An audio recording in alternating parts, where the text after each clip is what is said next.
And before we go into the business of the meeting, I'd like to ask Senator Rawlings, if he would, to lead us in a word of prayer, immediately following with the Pledge of Allegiance by Senator Boswell. We thank you, Lord, for being with us, for watching over all of our proceedings. We pray that you'll bless the kids at the universities, what all that they're dealing with, and always your sovereign hand upon us. We thank you for that. In Jesus' name we pray. Amen. Amen. Amen. I pledge allegiance to the flag of the United States of America and to the republic for which it stands, one nation under God, indivisible, with liberty and justice for all. Thank you, gentlemen. Madam Secretary, will you please call the roll? Senator Rawlings. Here. Representative Lawrence. Mr. Abel. Here. Mr. Adkins. Here. Mr. Byers. Ms. Henderson. Mr. John Hicks. Mr. Brian Hicks. Mr. Keith Jackson. Here. Dr. Patsy Jackson. Here. Ms. Johnson. Mr. Ramsey. Mr. Danny Rhodes. Here. Mr. David Rhodes. Senator Boswell. Here. And Representative Dotson presiding. Here. We do have a quorum, and before we proceed with the business, we ask all members and guests to please silence their cell phones. And we have an approval of minutes. Members having the opportunity to review the last meeting's minutes before the meeting. The only action item before the board today is the approval of last meeting's minutes. I have a motion. Do I have a second? Second. We have a motion and a second. The minutes stand approved. I have an information item here before the board today that addresses capital plan amendments made by state agencies that testified at prior meetings during the latest revision period. If there are no questions, we will proceed with our public universities capital plan overviews. For the sake of time, we ask the presentations be kept around 10 to 15 minutes. And will the representatives from Eastern Kentucky University come to the table and identify yourselves for the record? Please make sure that your microphone is on and pulled close, and then you may proceed.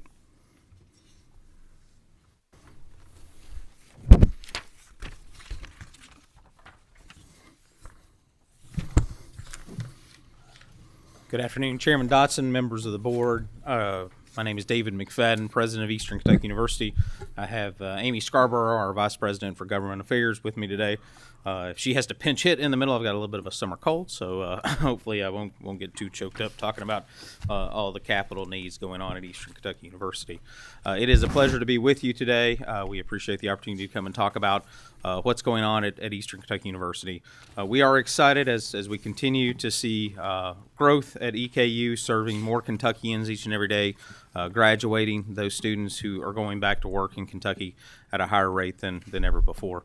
As we look at the profile of our university, we're nearly 16,000 students strong again. 43% of this year's graduating class were Pell recipients or Pell eligible. 40% of this year's graduating class first in their family to still graduate from college. I will tell you, in the last two successive years, our freshman class that have come in were 51% first gen and 50% respectively. So we continue to see a significant number of first generation college students finding their way to Eastern Kentucky University. For many on this committee, you'll know that we are ranked very highly nationally as a military-friendly institution. We are number one in Kentucky, number one in the region, and we're number two military-friendly institution in the nation last year. As I talked about earlier, proud to serve a significant number of Kentuckians. Nearly 90% of our enrollment are Kentucky students, and those students stay and work here in the Commonwealth at the highest rate of all the institutions in the state. Signature programs at EKU. Many of these have been here for a long time.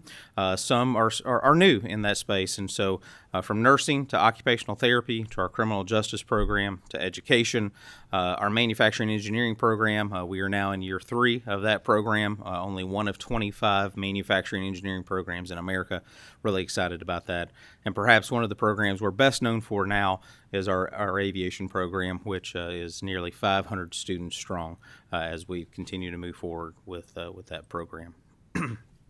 Talking a little bit about capital needs for the university. For many on the committee that may not know, we are pursuing a College of Medicine for a Doctor of Osteopathic Medical program that it has a unique capital, has a unique ask that will be in our legislative request this year, which is an escrow fund. And you'll see that there's a $50 million escrow that is required until that program is accredited. That will be part of our capital ask. Those funds will be able to be returned to the Commonwealth at the point in time that the program is accredited. Those funds are not intended to be spent, but they are intended to simply be an insurance policy, as it would be, for the success of the program. In collaboration with that, we are looking to do a collaborative Center for Health Innovation on our campus, and I'll talk a little bit about what that comprises at this point.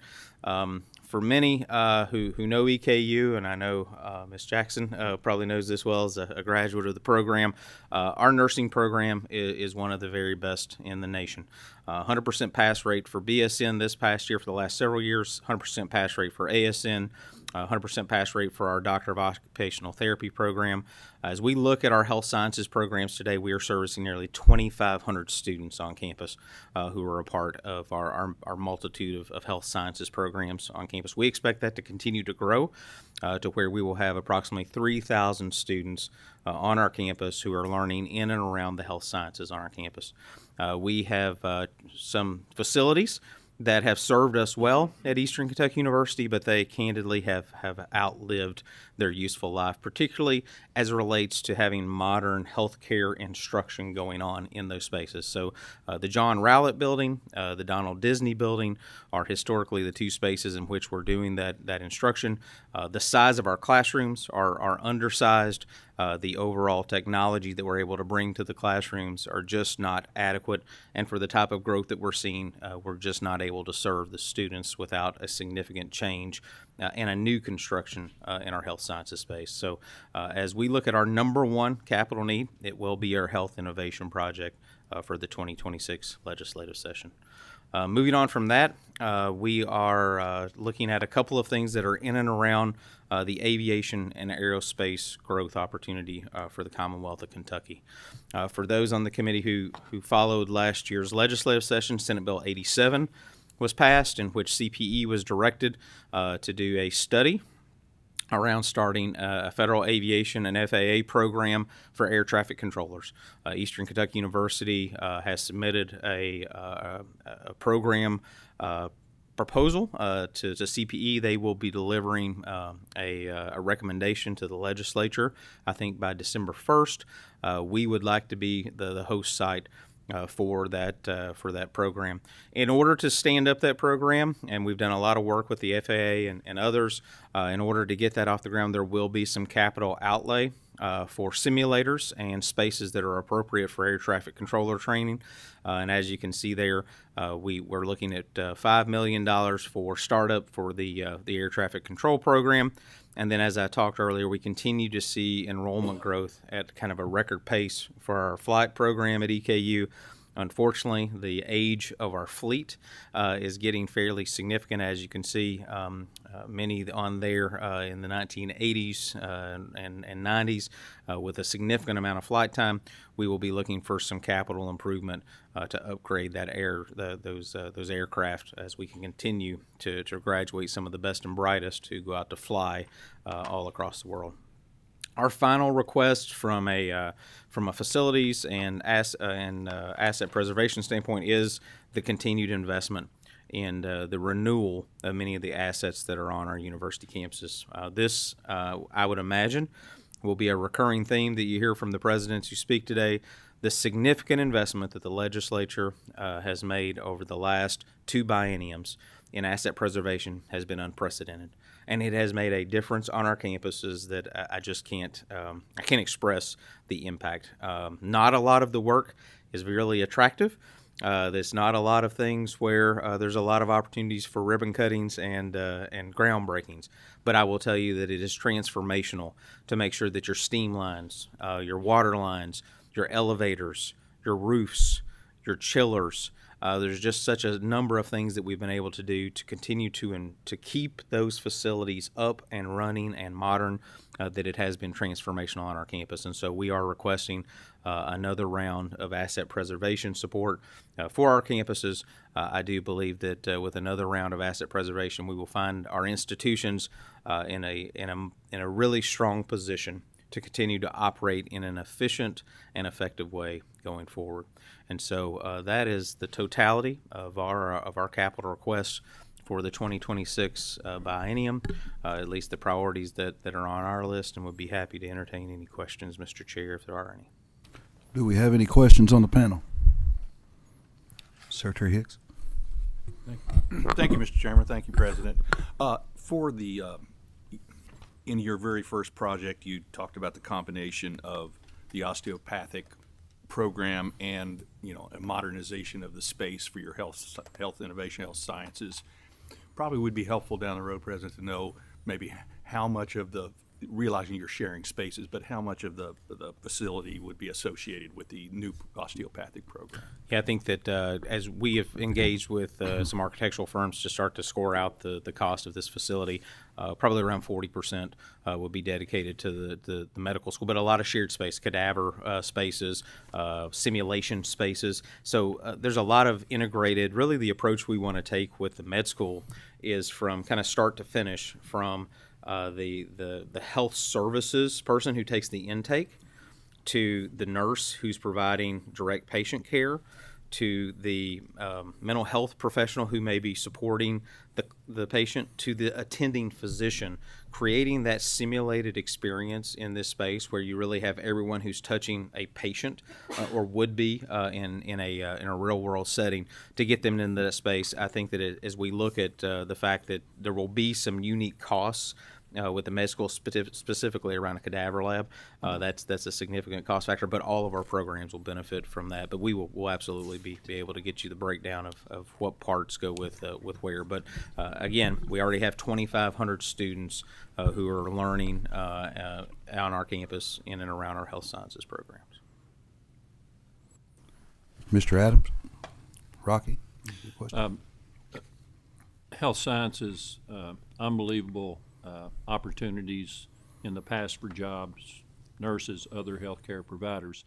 But the other area that we're seeing tremendous growth is in aviation. Pilots that are needed, air traffic controllers, there's no question. Are you all also, in your overall plan, going to include maintenance in with that, aviation maintenance? I know that's another shortage in the area, and Northern Kentucky Airport, basically companies are coming in creating those type of opportunities, and I just wonder if that's going to be part of your aviation program as well. So we have explored the AMT program, which is another FAA certified pathway for the aviation mechanic technician program. I got to say our KCTCS partners have got two sites that they do that at, the Jeffersonville campus and the Somerset campus. They do a phenomenal job in that space. I will say that, as it relates to the 4-year degree kind of being paired with the pro flight program or with the air traffic control, those pair together very nicely. I think that for the AMT program, I think it fits very well with our community college partners. I think that an associate's degree really fits well with the timeline that goes with that program. And so I think that if there were enough demand, I think we would obviously be ready to stand and provide that kind of support. But I think that engaging with President Quarles and his team about some growth in that space, I will tell you that it is our intention to try to bring our maintenance in-house. We will probably tip 50 aircraft soon, and so just keeping those aircraft in the air, it almost requires a completely dedicated maintenance staff day in and day out to do that work. But we have explored that in the past. I do think that right now that the KCTCS partners do a phenomenal job, and that if there's growth in that space, that should probably be the first place to look. Anyone else? I'd just like to say thank you, President McFadden, for the work you do at EKU, and not only that, but what you do throughout the communities and rural communities. I know that you guys take flight simulators to the high schools and help with these sort of programs to ignite some passion for what you guys do at EKU, and we thank you for that. Well, you can't be what you can't see. And That's so right. As a first-generation college student and a native Eastern Kentuckian, it's a great privilege to serve this institution and serve this state. So thank you, Mr. Chair. Thank you. Next, if we could, get Kentucky Community and Technical College System to the table, and please turn on your microphones or introduce yourself, and then you may proceed.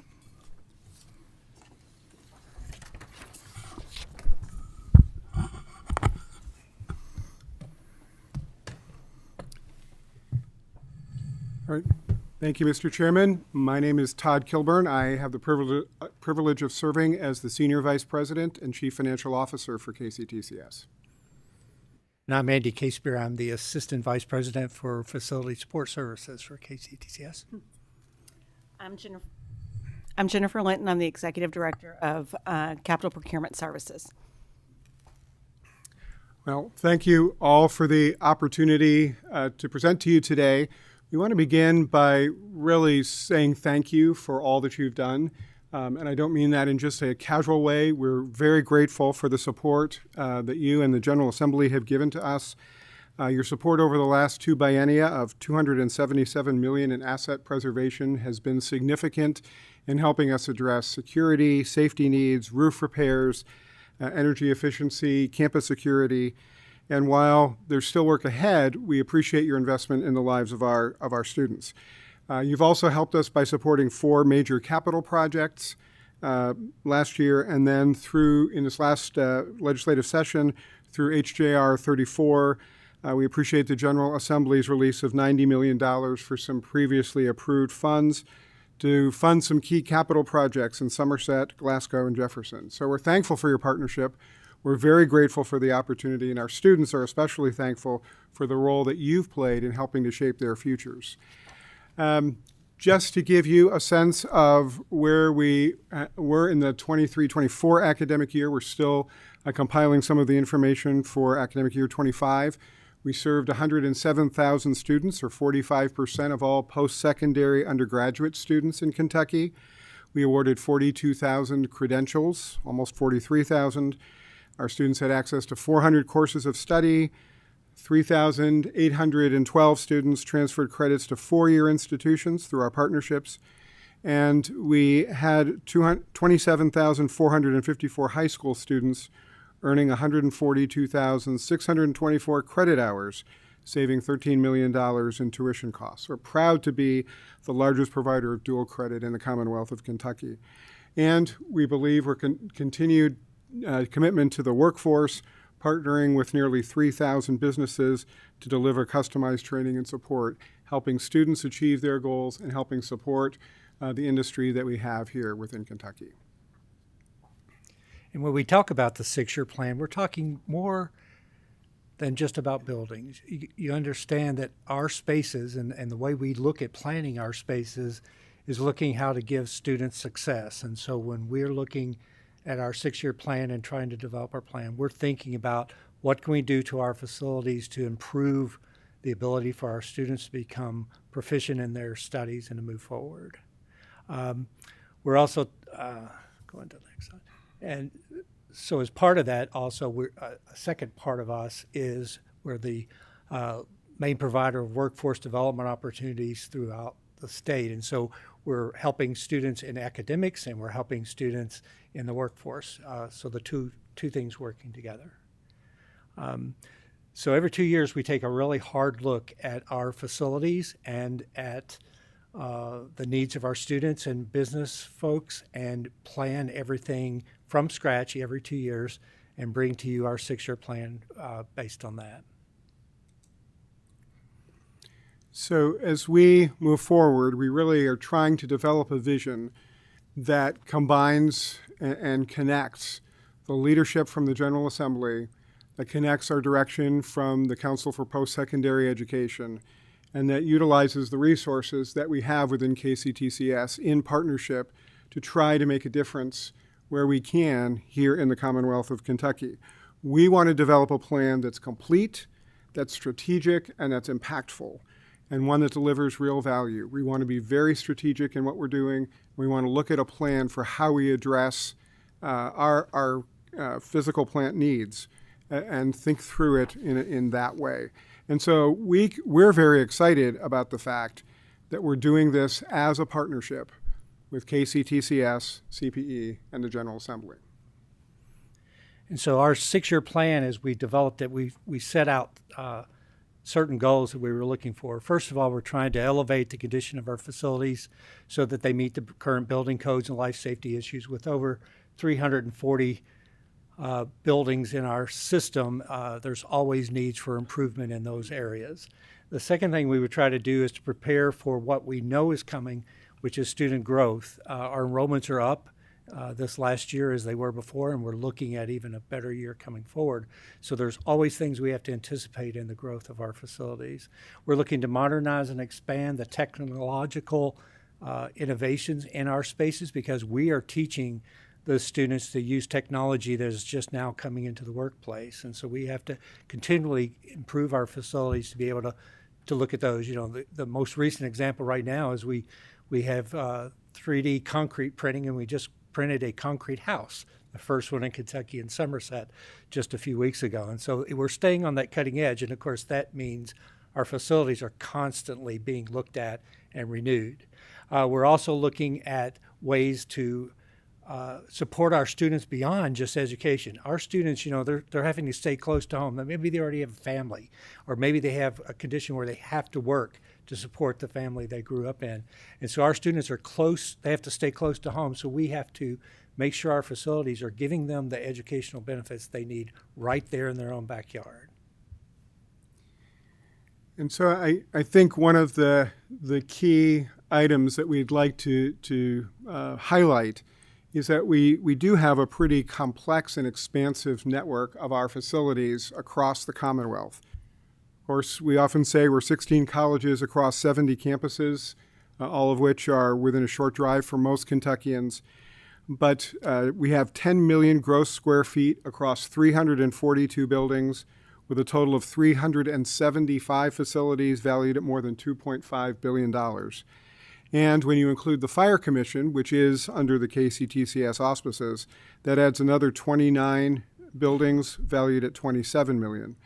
So with that scale across the Commonwealth, that requires us to be good stewards, to be fiscally responsible, to think about how do we maintain this complex structure across the Commonwealth, and still create safe, modern, and effective learning environments. And so as we develop this capital plan, we're trying to look at it not just from the perspective of one campus that we're managing, but we're looking at the many campuses across the Commonwealth to try to support a variety of students in a variety of programs. So when you look at our current plan, we're focusing on a system-wide elevated awareness of campus safety and security. We just did a complete analysis of all our campuses.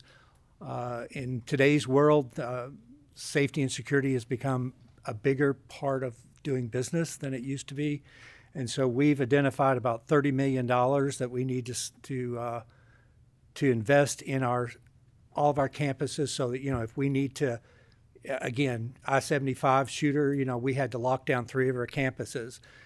We can't do that with a guy running around with a key trying to lock down our campuses. We need to be able to do that with a flick of a switch or a push of a button, and surveillance to make sure that our campuses are safe. We want to be able to take people to tell the parents and our students that are coming to our facilities that they're safe. So that's our number one priority.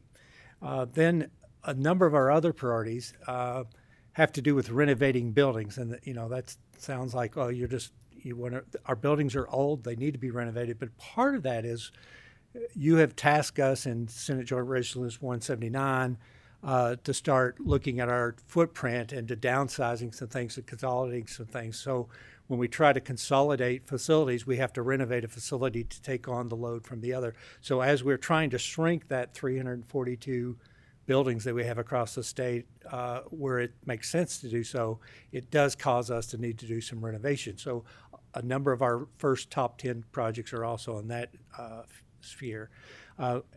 If you look at our overall, there's 64 projects that we have identified that we really need to do something about in the next 2 years. part of that, about 325,000 or $1 million out of that, I think, would be eligible for asset preservation. So if you were to give us a fund, we would knock out a bunch of those that way. Some of the things are either new buildings or renovations that we really don't, expansions and things, so we can't really call those asset preservation. But it's a wide variety of things that we're trying to do, everything from safety and security, some deferred maintenance, some interior improvements, roofing, always HVAC. And KCTS, is, a couple of years ago, we actually won an international award for the things that we do with our HVAC systems to save energy. So we actually competed with Apple and all those guys and won. So we are constantly looking for ways that we save money on energy, which calls for upgrades. That money then gets put back into our system to give better support to the students. So every dollar we save is just rolling back into student services. Going to the next slide. And then, so what we would like to just share with you at the end is that we consider ourselves a leader in post-secondary education in Kentucky. We're striving to bring students through the pipeline into the workforce. We want to be able to do so in a way that has our campuses be just as resilient and cutting edge and inspiring as our students and the communities they serve. The marketplace is changing, the nature of education is changing, the technology is changing. We're trying to keep pace with that and keep up on our buildings and be good stewards of what we have while still providing things for the students.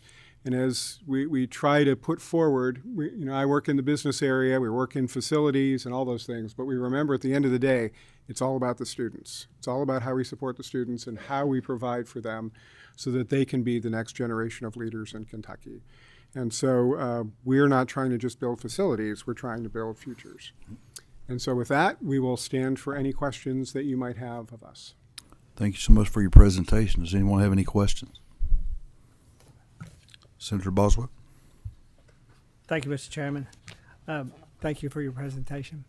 So when we're talking about new buildings, one thing that concerns me as we go in the future and has concerned me for years is who you're educating and what type of skills they're getting. And what I see lacking, and I just want to encourage you as you go in the future, continue to keep these items in. We don't have enough brick masons. We don't have enough carpenters. We don't have enough concrete workers, electrical. What I would call the skills trade. And I'm afraid we're getting a little too far away from that. And so I would just encourage you, as you're looking at these new buildings, as you're looking at these new programs, I hope you'll keep that in mind. Yes, sir. And actually, in our 6-year plan, we do have a lot of that. We've recognized that as being a key area that over time it kind of dwindled away. That's right. The marketplace got saturated. It's back. So you'll see even in this first biennium of our 6-year plan at Hopkinsville, we're calling for a new center there that is just devoted strictly to construction trades, and that will help serve that part of the state. Our other facilities, like at Hazard and Somerset, they already have those facilities.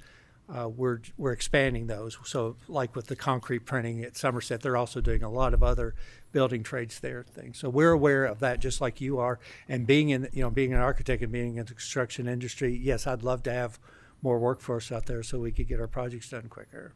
Thank you. Thank you for that comment, Senator Boswell. That was good. Anybody else? Secretary Hicks. Thank you, Mr. Chairman. Thank you all for the presentation. As you all mentioned about the benefits of the asset preservation funds over the last, 2 biennia, I was going to ask, and Andy, I think you touched on it. Have you been able to leverage in instances where it's, you've got a real asset preservation project, but you've been able to leverage that funding to also, I'll say, modify the utilization of spaces? Because you talked about some of the renovations, that were necessary just to. Yes, sir. A lot of these buildings are 60 years old in the old community college system. Yes, sir. Every dollar that we have, we're not only trying to just improve the facilities and get more innovation for students, but we're also trying to look at how do we better use our space, because we do have a large number of buildings which are very cumbersome to try to take care of, and so we're always looking for that. And in the last two biennium, the first biennium we got $206 million over the biennium, and we got 71.5 last time. In both of those, we were able to not only accomplish everything that was on our 2-year plan that would be eligible for asset preservation, but we were able to actually incorporate some others. And in doing that, we tried to multi-use spaces. We tried to do things like that. To give you an example, although it wasn't asset preservation, we're doing it everywhere, but it's one of our newest facilities at Glendale, which I think you're familiar with. When we constructed that building, there we were tasked with the fact that the battery plant needed to be able to train new employees for a couple to 3 years, and after that the building has to take on a new life and do other kinds of training. And so when we designed that building, we designed it so that in a matter of between semesters we can change from one program to another. We've tried to build in flexibility. That's the same thing we're doing everywhere else. So any of the renovations we're doing that are technical spaces, or any of the renovations we're doing that are academic spaces, we're looking at how can I use this space more ways, so that I'm not just using it for a couple hours a day, but I want to use it for the maximum. And so we've made a big effort, and of course Senate Joint Resolution 179 helped us focus on that a little bit. In the Huron study, we are focusing on spatialization in a big way in the coming years. And so, yes, we will leverage all the asset preservation funding that we have to try to incorporate that too. Yes, sir. Anyone else? Just want to quickly say I appreciate the fact that BCTC has acquired the Amazon building there in Winchester, and that is such a great facility. And I see so many great uses and programs coming out of that building there, and we desperately needed it. So anyhow, no one else? We sure thank you for your presentation today. Thank you. Next, we have Kentucky State University come forward. If you don't mind, make sure the green light is on. Introduce yourself, and then you may proceed.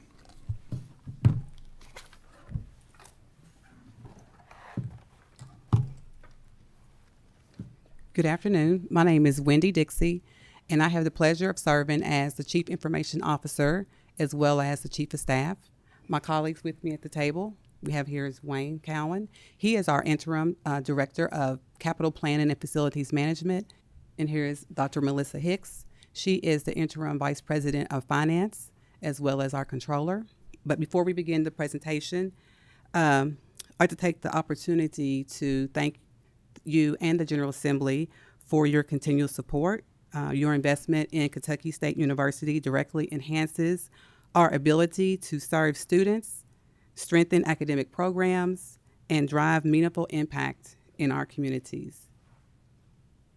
Thank you so much. Thank you for this opportunity. My name is Wayne Cowan. I'm the Interim Director of Capital Projects and Planning at Kentucky State University. I want to start by thanking you so much for the opportunity and the ability to be able to before you and to present to you some achievements that we are very much celebrating at Kentucky State from the funding that you presented. I think 2 years ago we were before this committee and things weren't so great then. And we believe that the funding that you provided have allowed us to be able to turn a corner, and we're starting to move toward the progress that we all hoped for Kentucky State. And I wanted to just review some of those projects that we were able to complete with the money or in the process of completing with the funds that you were able to present to us. Combs Hall is a 106-bed residence hall. That was completed in this last two-year biennium. Roof projects, we've completed many roof projects through the use of the funds for the asset preservation pool that we were able to really rejuvenate most of our buildings on campus, and the poor conditions that you saw in the last presentation have been rectified, and we've been able to have a waterproof campus basically compared to what we had before. The campus renovations, we've also worked on renovations to Hume Hall. We across the campus have had a very hard time maintaining our existing site conditions, and we've been able to renovate some of those, and we'll continue to renovate those with new sidewalks, new curbing, new appurtenances such as curb inlets and things like that were really a stumbling block for accessibility requirements and for our students and faculty and staff in general. Bell Gym's had an exterior stair renovation. Shanti Hall, we've been able to replace the HVAC. Exum Center, we continue with interior renovations there. And Bradford Hall, which is one of our business and music buildings on campus, we've had academic interior renovations on that project. And just to give you a few of the results I think we showed you bad pictures last time. We want to show you great pictures this time. We are very much celebrating the funds that you were able to provide for us. This is Combs Hall, just recently renovated. The students love it. They had a chance to move into it this last semester, and things are going great there. Blazer Library, we are getting ready to furnish that, but we were able, this was one of the pictures we had last time that had a plastic bag in the window. Now we have things in such a condition that we're actually going to be proud of this facility when our students come back to campus in the fall. Walkways and site improvements, you can see the white pavement there. That is, we've got a lot of work to do, but we've started into some of the work on site that's able to help us really serve our students well. Bell Gymnasium floors and windows, we've redone the floor, and that is a very attractive floor now for our student athletes, and I really feel excited about being able to let them see that when they come back to campus. So we have a major priority that we have presented to you all, the Health Sciences Center. Currently, you have appropriated enough money for design, and we're in our next 6-year plan asking for the construction money for that. $54 million is what was requested. And Dr. Bernard, if you'd come introduce yourself real quick and talk a little bit about the program. This is going to be mainly a School of Nursing facility, but we have a lot of needs that we need to address and things that we want to accomplish in this facility that are looking forward into the future for our campus. So with that, if you'll tell them who you are, Dr. Bernard, we failed to introduce you at the beginning. So Sure. Thank you, Mr. Cowan, and I thank you for the opportunity to be here. Dr. Bernard, the Dean for the College of Agriculture, Health and Natural Resources, and Director of the Land Grant Programs, Cooperative Extension, and Agricultural Research. And in the new health science building, in addition to the School of Nursing, we're proposing an area or floor of the building that will focus on health and nutrition, which is central in the land grant program. And in that health and nutrition space, we'll focus on health education, nutrition programs, that will also be connected to our mobile health units that are now funded to be in the eastern part of the state, West Louisville, and to also have one that's moving across the state to reach the last mile in providing preventative health services. In those mobile units, they also focus on nutrition education, metabolic testing for chronic diseases, cardiovascular disease, diabetes, and hypertension, which connects back to what happens in the actual nutritional area of the health science building back on campus in bringing in students and teaching them to serve Kentucky or Kentuckians. all right, thank you, Dr. Bernard. And we are excited. This was a concept drawing from our master plan, which we are following in its stead to try to make sure we complete this with the monies that you're hopefully going to provide to us in the future here. Let me hit So our current projects that we have that were under construction or in design are all a part of that funding that you've already provided for us, the $30 million and the $18 million before that in the last two biennium. And we wanted to just give you a report on those. They are committed or under construction. The Chandler Hall, Hunter Hall. We've got a couple of dormitories there that we're renovating. We've got some elevator repairs we're doing. Bradford Hall needed a facelift on the outside. Our windows were leaking. Academic Services Building, we are bidding that. It is in the same condition if you've been to our campus. We've got some exterior work that we need to be doing to upgrade our campus and make it look presentable and very nice for the students as they come in. We want our students and our students' parents to be very excited that they're coming to a university that they can be proud of. We've got HVAC and system upgrades that will continue, and of those will be our phase 2 of our site improvements and walks. We're also doing a door access control upgrade, which will allow us, as KCTCS had noted, to be able to lock down the campus in the case of a active shooter or something, an emergency that we need to lock down the campus. So that is actually going to be implemented this fall, so we're really excited about that. Also, we will have walkway improvements, which phase 2 will be in the works, and Bell Gym, we're doing some construction on the windows. Rosenwald Center, we've completed the HVAC replacement. Exum Athletic Center, we've done some exterior renovations and in the process of bidding that. And we've got a new roof going on our academic services building. The health future priority and asset preservation projects, and forgive me for the formatting there, but Health Sciences Center was the one we mentioned as our main priority for $54 million. In the future, we'll be looking into STEM academics, as that seems to be the pathway that we best can serve the Commonwealth, and our asset preservation projects that we will be focusing on with the upcoming pool of funds. The halls renovation, which is another dormitory, the Shawnee Hall renovation, which interestingly enough, you asked about the readjustment or reapplication of spaces. We will be doing that in Shawnee Hall. We will provide our School of Engineering a campus to be proud of in a Shawnee Hall renovation there. And Carver Hall will continue to be our academics building that we renovate. We've got a couple of others that are on there that we're really excited about, including attention to our HVAC renovations across the campus. We've had some very problematic issues with energy efficiency and usage in buildings, and we've begun to start work through that problem with the funds that you've provided. So we certainly appreciate that and appreciate everything that you've been able to provide for us. As a last note, Hume Hall and Bradford Hall, the roofing projects that are going on, I wanted to give you a good picture of those, and we're very proud of those. They were very much leaking buildings that are now mostly intact and aren't leaking anymore. So thanks so much, and we'd open that up then to questions from you all. Thank you so very much. Do we have any questions from the panel? Seeing none, thank you so much for your presentation today. This time I'd like to have Morehead State University to come forward. If you would, just make sure your light is on. Speak your name, and then you may proceed.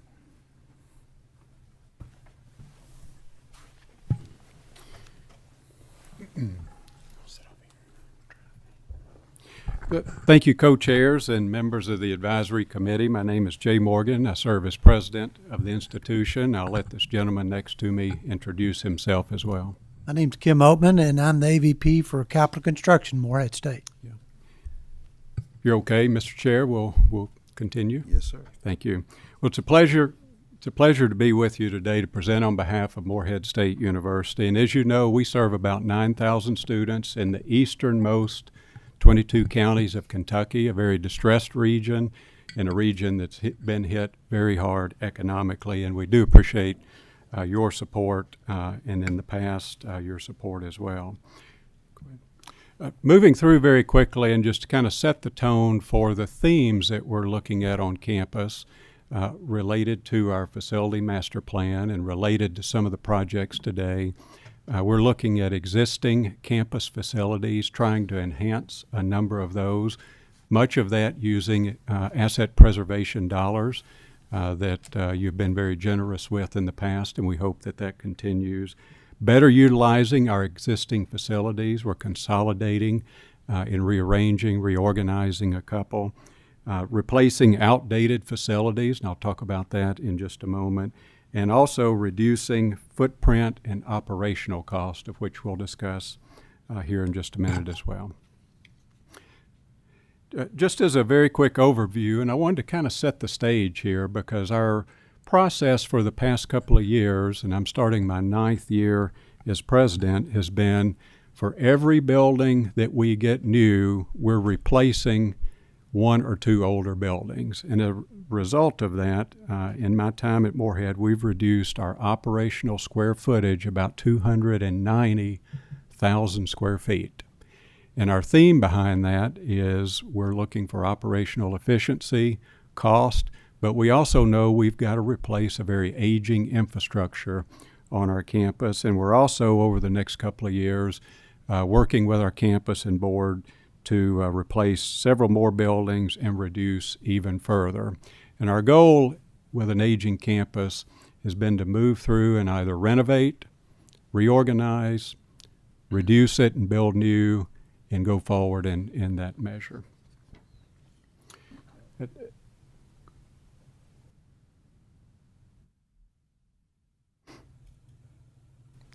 There we go. Just to cap a little bit with this, we have 29 general fund project requests within our request for this upcoming biennial budget session. 4 of those requests are general fund project requests for construction, new construction to replace older facilities.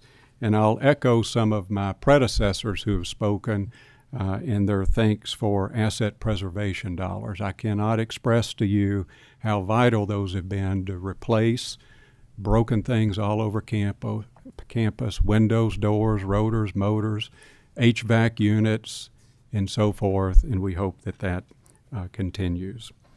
I won't dwell on this a little bit, but I want to put it on the screen for you just to show you that we're methodically going through our campus, looking at a number of aging buildings on what we need to replace. And those of you who have either been on our campus as a student or maybe come to visit our campus have probably seen a number of aging facilities going all the way back to the 1920s, 30s, 40s, 50s, and we're trying to go through and methodically replace some of those.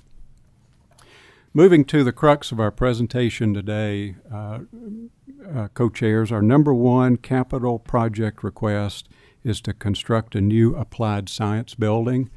This building would be about 82,000 square feet, and it would replace an existing building. I'll show you a few pictures of that in just a moment. And our vision here is to consolidate and put a number of academic programs into this building: agriculture, psychology, surveying, construction management, computer technology, informational systems, and there are probably several others structured around the applied sciences that we think are very workforce-based. They drive our economy, and we believe that they're much needed in our region that we serve, or Kentucky. This request is about $79 or $80 million request, and we believe that we can replace an older and outdated, very inefficient building in doing so. The building that we want to replace is Reed Hall. See a smile on the front row there a little bit. Reed Hall is a older building. It's made out of solid concrete. It has virtually no ventilation at all. The windows don't open. Solid concrete from top to bottom, and is not a good facility. And we would like to decommission that building and just build a new one and put those academic programs and more into it. Just to continue with the pictures, you can see the old laboratories that are being used. Clearly not worth the money that we would put into it to try to renovate this building. It's time to just build a new one and replace it. So. Our second capital project request is to construct a new agriculture science building. And you might say, wait a minute, you just mentioned agriculture in the previous building. Agriculture is one of our larger programs at the institution, a growing program both in traditional agriculture, plant and soil science, but also in veterinary technology. Chairman Bosma, we've had that brief discussion on that. So if we were not able to get our number 1 request, we'd like to move to a number 2 request, because much of Reed Hall that I just showed you pictures of, this academic program is in there. And we want to use this as an opportunity to move those programs forward. Our third request in the lineage is to construct a new space science and emerging technology program. As you might know, Morehead State University has a very boutique, strong space science program that's very economically strong in the region. Our graduates have 100% success in placement rates if they want a job, and these are good jobs. And in addition to that, we're spinning off jobs in the area, in the region, and through contracts. And a number of these students do go out of state, but many of them do stay in state and go with engineering firms. And we have firms that are popping up around our region and Morehead who service this type of program and industry. As a part of that, we do have at present a pretty nice space science building, and we're very proud of it, but we're very quickly outgrowing that building. And as we advance, and I want to point out, this academic program is really built on a foundation of grants and contracts that the university gets that Kentucky does not have to fund. So we have federal grants and contracts, private grants and contracts that come into this program that fuel a very expensive boutique program. But those contracts have been very strong over the past couple of years, and we want to continue pushing this boutique program forward. And part of our request is the potential for a fairly small building, but allowing us to expand our space science program.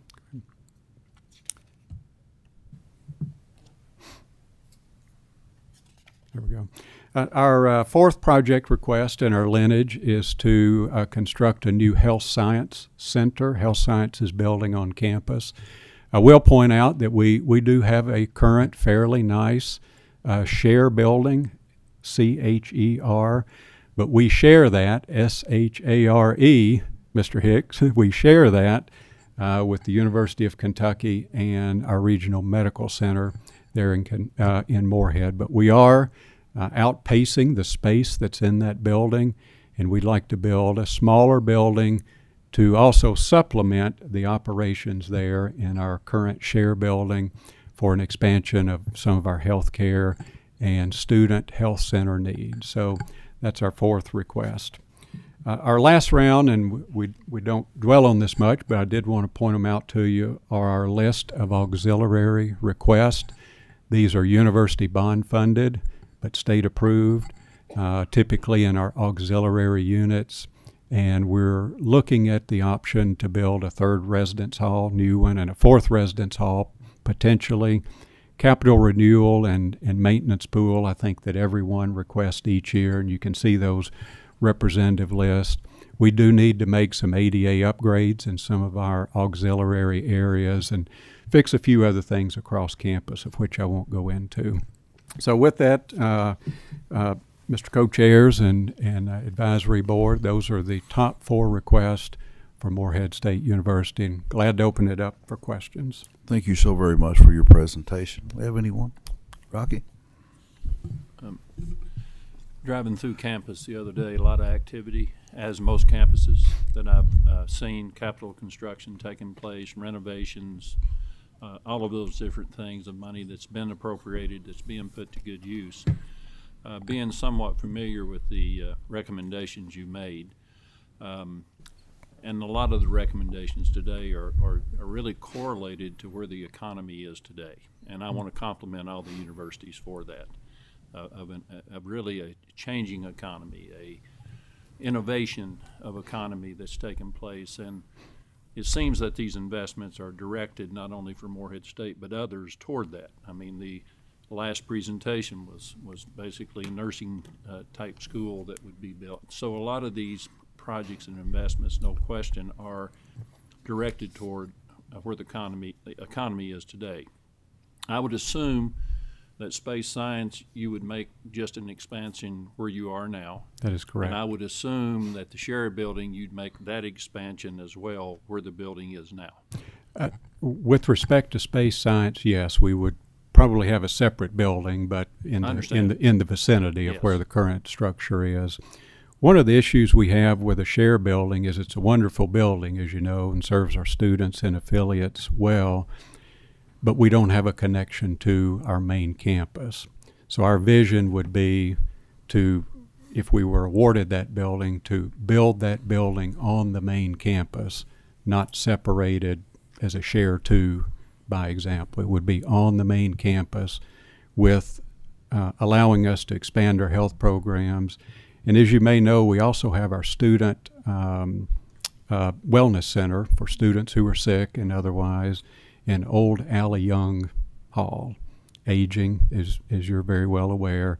We would like to consolidate that in there where it's all-inclusive health building on our actual main campus. We would still utilize the Share building that's down the road and adjacent to St. Clair Medical. Okay, thank you. Senator Boswell? Thank you, Mr. Chairman. So I understand about these old buildings. I mean, as far as, especially when it comes to technology, trying to get them, your HVAC systems and all your wiring and all that in these old buildings. But I'm just wondering, so on this particular building, this Reed Hall that you showed the picture of, I mean, is there ever been any talk about at your university about a need for a place for like storm shelter or something like that. This building looks like Fort Knox. It would. Could it not be utilized for something else that you're going to be maybe asking money for in the future? Senator, we've evaluated that building three or four times, 3 or 4 different ways. We actually looked at utilizing asset preservation monies awarded in this current biennial session or budget that we're in. Could we renovate that building? And after evaluating it, you cannot renovate solid concrete. To change the plumbing and the electricity, you're just replacing solid concrete. The windows don't open. The ventilation is horrible. It would make a very good nuclear bomb shelter, Senator. and quite honestly, we just don't know what to do with it. And it's probably time to move on. The only reason I mention that, in my district in Owensboro, we had a beautiful public library building years ago. They said it was dilapidated and needed to be torn down. They built the new library, and the Owensboro Public School System bought the library building, and that is the newest. That's a beautiful building now, serving all their needs, and that is the newest building in the entire Owensboro Public School System. Yeah. I don't think we could give this building away, sir. I'm not picking on you right now. I'm just making a general statement. When you start talking about replacing buildings that are built in the 60s, that's concerning me because I'm a whole lot older than that. Thank you. Ordinarily, Senator, we could work with a number of buildings built in the 60s, not always, but we have tried on our campus to renovate buildings built in the 60s, 70s. This is a building that just offers so many unique challenges that to renovate it would cost probably half of what it would cost to rebuild it. Yes. Thank you. Anyone else? I'm sorry. I have a question. Yes, ma'am. Actually, a couple. Dr. Morgan, you mentioned on the space sciences and the ag program, and I commend you for those because I really do think that you're thinking very futuristically. And sometimes we tend in education to kind of get in a rut and stay there, and we do the same thing over and over and over for decades at a time. So I really applaud you for thinking beyond what would normally come to thought when we think about programming. I would ask a couple questions. Are you partnering with maybe out-of-state entities for these programs, business and industry, or is this something you uniquely do within Kentucky and just for Kentucky students? Yeah. Is your question around space science specific? The first one is. First one is, yes, ma'am, we do partner with a number of entities, and those entities range from NASA to the Jet Propulsion Lab, a number of private and public and hybrid groups out of Florida, Huntsville, Alabama. But we also partner with a number of groups throughout Kentucky. And if you look at our space science program, we're importing very quality students from all around the country, but we're also moving through our craft academy and other programs a number of students who are majoring and specializing in space science and staying in Kentucky. Not all of them land in this particular field. They may wind up going into a different type of engineering, but also staying in Kentucky. But yes, we do partner with a plethora of agencies, groups, public, private, and otherwise. And I mentioned before, this program is funded not necessarily through general fund dollars to the university, nor university dollars. The crux of it is funded through private grants and contracts by the work that we do, the design work, the tracking work, etc., that fuels this program. So this is a extremely good ROI program for Kentucky. And it's a really nice way to put the Commonwealth on the map, I think, yes, throughout the nation. So, again, I applaud you for that. And the ag program, as well as the space science, is this an opportunity maybe to partner, as Dr. McFadden mentioned, with EKU about a closer relationship with KCTCS to provide feeder students into these programs? And I know the legislature are very interested in shared programs and efficiency and effectiveness of our higher education design and delivery. So are there things like that going on right now, or opportunities you see in the future for us to partner as higher education entities? I do see some opportunities to partner, and we do partner with KCTCS quite often. As you're probably aware, Dr. Jackson, we have very close associations with the KCTCS locations throughout eastern Kentucky and even moving into central Kentucky. Related to our agriculture program, I think there are some future opportunities. we have a fairly large farm connected to our university that our students live and learn on at a large degree, and it's very beneficial. That's hard to replicate sometimes at a KCTCS location, but I do think there are probably feeder classes or maybe 2+2 programs that we can look at. I mentioned that our number one request was replacing Reed Hall, so agriculture, construction management, construction technology, informational systems. I think that's a wonderful opportunity for Morehead State to partner with regional KCTCS locations and others to have 2+2 programs, and individuals who may go to your organization then continue on at Morehead State University in construction management or anything else. So. And the last question, are you the only college president that wears cowboy boots? There may be one. There may be one other. I don't know. You have to look at the presidents behind me. But yes, I enjoy cowboy boots. Thank you, Dr. Jackson, for those questions. Anyone else? Thank you guys so very much for your presentation today. Thank you, co-chairs. Thank you. As Murray State University comes forward, I just want to make sure that our board member David Rhodes is recognized as present.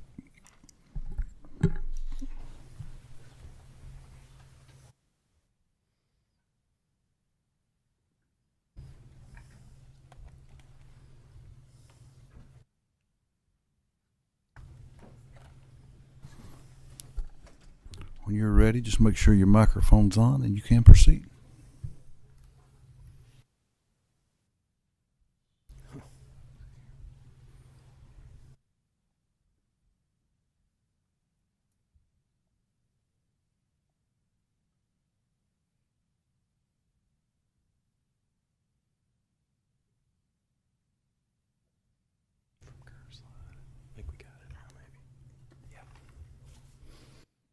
Good afternoon, Chairman Dotson, Co-Chair Boswell, and board committee members. Thank you for this opportunity for Murray State University to present our capital planning projects, needs, and requests. But before I do, I'd like to introduce... Microphone. Yes, it is. There we go. Is that better? Let me repeat all that. Good afternoon, Chairman Dotson, Co-Chair Boswell, and the committee for this opportunity for Murray State University to present our capital needs and requests for this upcoming biennium. But before I do, I'd like for my colleague to my left to introduce himself, and I also have two other colleagues present that I will introduce after my colleague to my left. Yep, Jordan Smith, Assistant Vice President, Murray State. I also have with me here today Ms. Jackie Dudley, who's our Senior Vice President for Finance and Administrative Services, and also Mr. Jason Youngblood, who's our Assistant Vice President for Facilities Management. First, we also, the faithful students, faculty, and staff and administrators at Murray State University and our 85,000 strong alumni, we want to thank you for your generous and continued support of Murray State University. Today, we're going to present our top 4 priorities, but also provide some updates as it relates to our service region, but also the Commonwealth of Kentucky. This fall, Murray State University celebrates 103 years of, again, delivering on our promise and our mission of student teaching and learning. And with your generous support, we will continue that and achieve these goals as we move forward. Because we are over a century-year-old, that comes with aging infrastructure and aging facilities. And so today you will see throughout our presentation our alignment with our capital facilities management plan, but also more importantly, our alignment with meeting again that mission and vision of our institution. First, here are our new construction priorities and initiatives. We have 4. Number 1, emergency veterinary and teaching clinic. For the 2026-2028 general fund biennium priority request, again, in keeping in alignment, we are requesting additional or new funds to support number 1. Also, if you look to number 2, asset preservation pool, we're looking again for your assistance there, and we'll get more detail about what that looks like in slides to come. We're also requesting some pool money in our E&G building systems improvement to continue to address our aging infrastructure and facilities on our campus. And then last, we're very excited about our partnership with the University of Louisville medical sciences building partnership that we hope and know that they'll be requesting and bringing forward to this community, this committee as well. Slide 3 lists all of our first biennium projects in priority order with the top 4 capital fund requests in bold.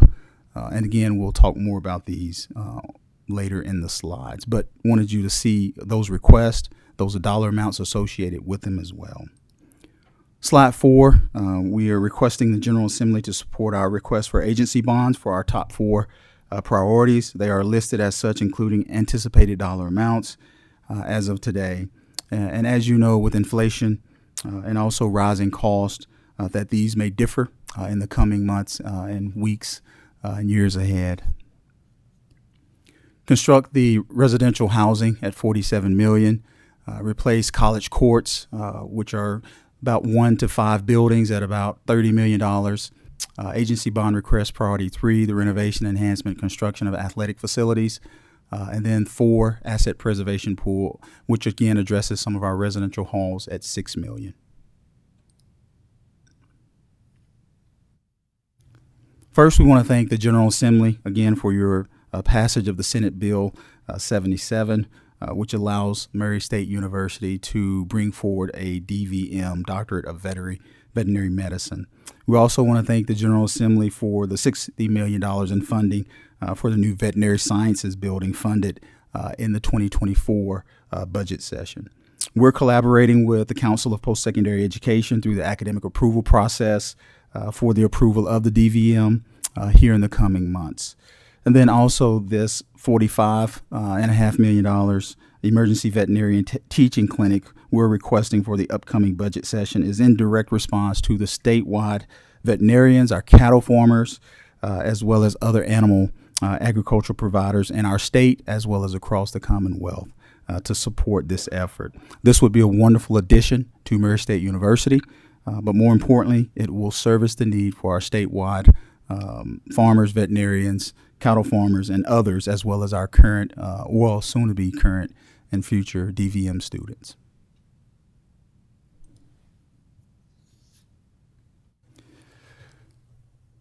This slide, again, depicts some of the aging facilities and infrastructure on our campus. We're very grateful for the asset preservation funds that have been previously allocated. However, those funds have not been able to go as far as we had originally expected. Many of our state assets are aging, and the infrastructure that supports that generally goes unseen, obviously, by the public eye. The asset preservation pool is needed to replace or upgrade our HVAC, our electrical, and some of our basic mechanical systems, such as elevators, fire alarms, emergency generators, and sidewalks, to name a few. Priority 3, the general fund, is for the E&G systems improvement pool to help accomplish much of the same as listed above. ADA upgrades as well, restroom improvements, exterior entrance doors, windows, painting, as well as tuck pointing and waterproofing as well. These next 2 slides I want to share with you in terms of one, again, mentioning the partnership and pending partnership with the University of Louisville Medical Sciences. Again, our campus, our administrators, our faculty and staff and students are elated about this potential opportunity. We're coming before you again to ask for the construction of a new medical sciences building on Murray State University's campus. This will be a 2+2 medical school presence in Murray State University, and it will obviously assist with the healthcare shortage there in our service region, but also across the state as well. The funding for the construction of the facility will meet the needs for medical teaching equipment, but also service the students who will be participating in that program.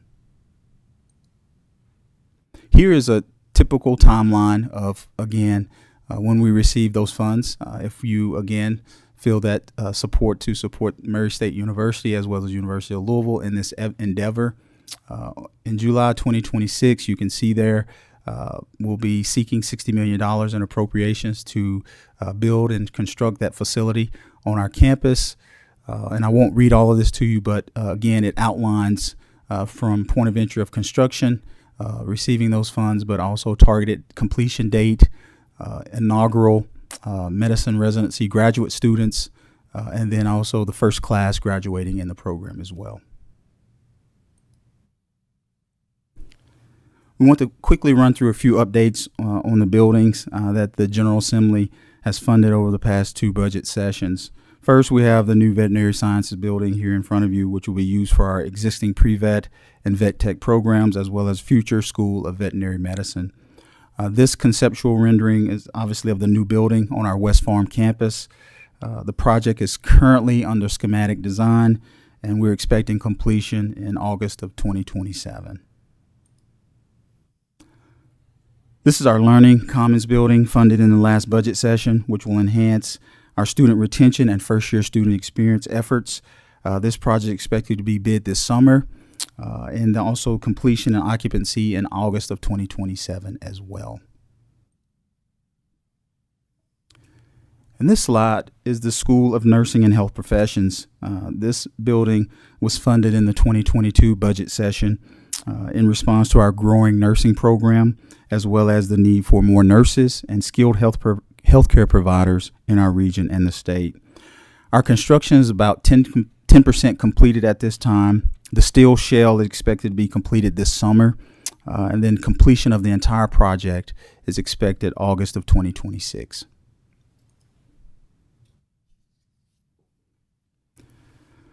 Next 2 slides are an update of the projects we have undertaken with the generous, again, asset preservation funds provided by the General Assembly over the last 2 budget sessions. This is a listing of projects that we've undertaken with the 2022 asset preservation funds. And again, we wanted to show you, again, progress that the state dollars, the dollars that you are presenting and providing to our institution are being handled responsibly in a fiduciary manner. This is a listing of projects that we've undertaken in the 2024 asset preservation funds. Again, many more projects like this would be completed with these additional funds that we're requesting today with the asset preservation pool, as well as the E&G building system and improvement pool as well. Again, I want to thank you for your time, allowing Murray State and my colleagues to share with you our capital updates, but also our budget priorities and requests for this upcoming biennium.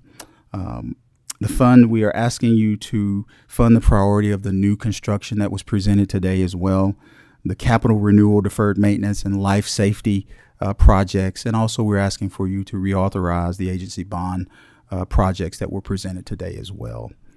I want to thank each of you for your time, dedication, and commitment to the Commonwealth of Kentucky, but also to your support of Murray State University.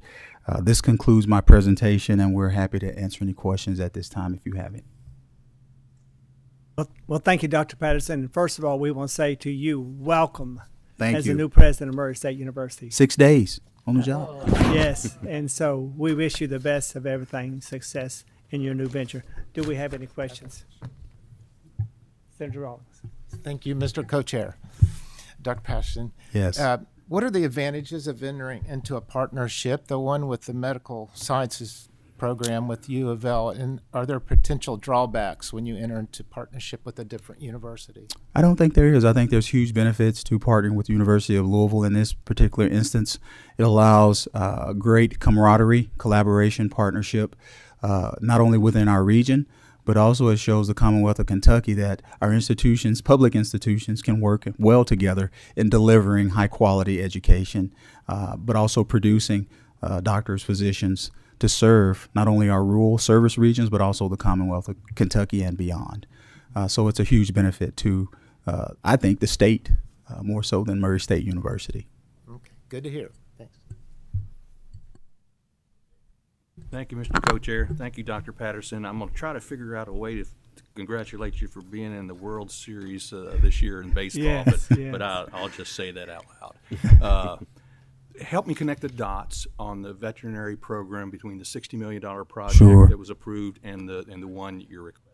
Absolutely. So through our conversations throughout this process, we are still hearing that from our veterinarians, our cattle farmers, people who have large animals, that they still need service. And so this will allow us to provide the emergency opportunity on our campus, a facility where they can bring their large animals to provide care. Right now, they're driving 2.5 hours, 3 hours away to other facilities. And so this would provide, again, us the opportunity to serve our region, but more importantly, the Commonwealth of Kentucky. In addition to that, it provides hands-on practical experience to our current vet tech, pre-vet students, but also our future DVM students as well.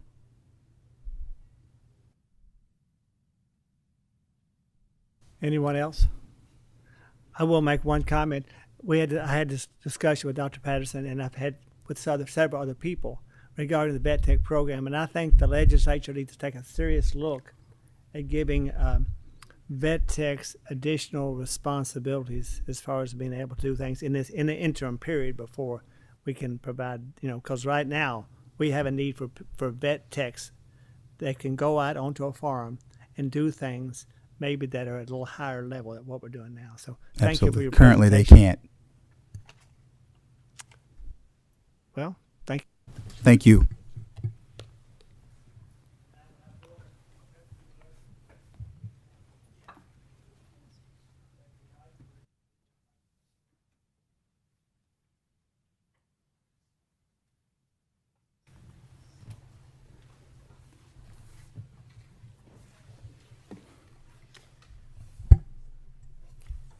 Thank you for your time today. I am Chris Calvert, the Vice President of Administration and Finance. I'm going to walk you through a little bit of information about Northern Kentucky University as a means of thanking you for your support the last several sessions. I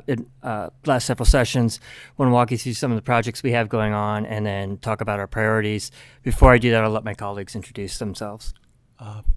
My name is Syed Zaidi. I'm the AVP for Facilities Management. And I am Mary Paul.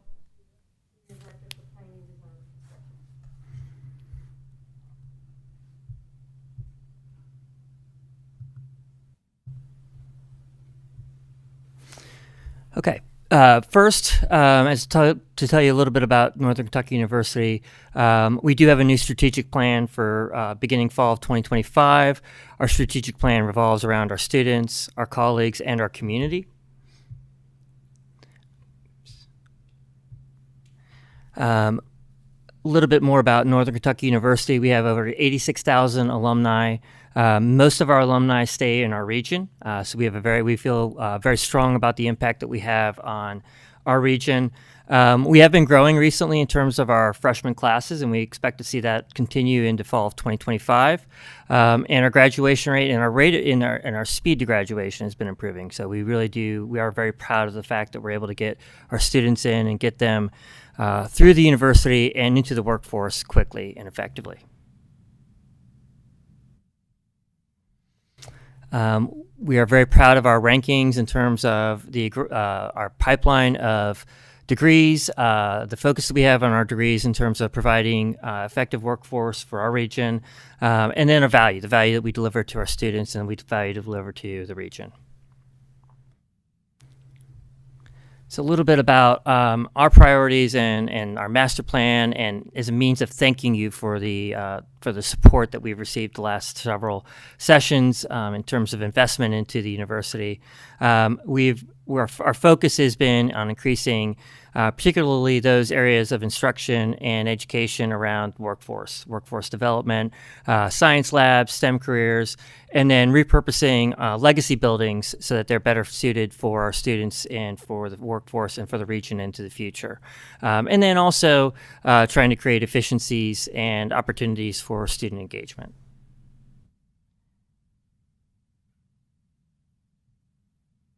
So again, talking about some of the funding that we've received recently, very thankful for the asset preservation funds that we've received. We've been able to, we think, effectively and efficiently employ those asset preservation funds throughout the university. I think every one of our education and general buildings has been touched on the university, along with just a lot of infrastructure.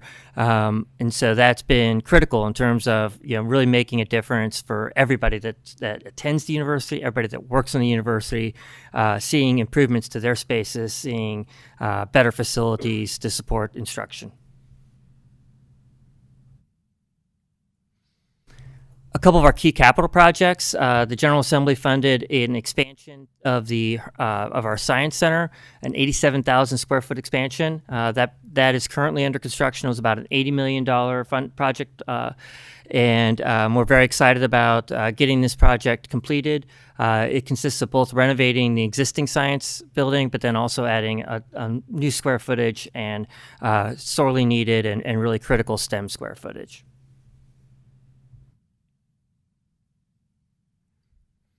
Our most recent project that we've just begun to do programming for, that was funded in the last General Assembly, is a renovation of our Landrum Academic Center. It's an aged academic center. It has very significant infrastructure needs, but it's also a building that really needs a refresh. It's dark. It has a lot of it's very concrete. It's got some issues around being attractive, and we feel the funding that the General Assembly provided is going to enable us to both address the infrastructure needs, but also open up the building and make it very much more attractive and useful, both to our students and to our faculty.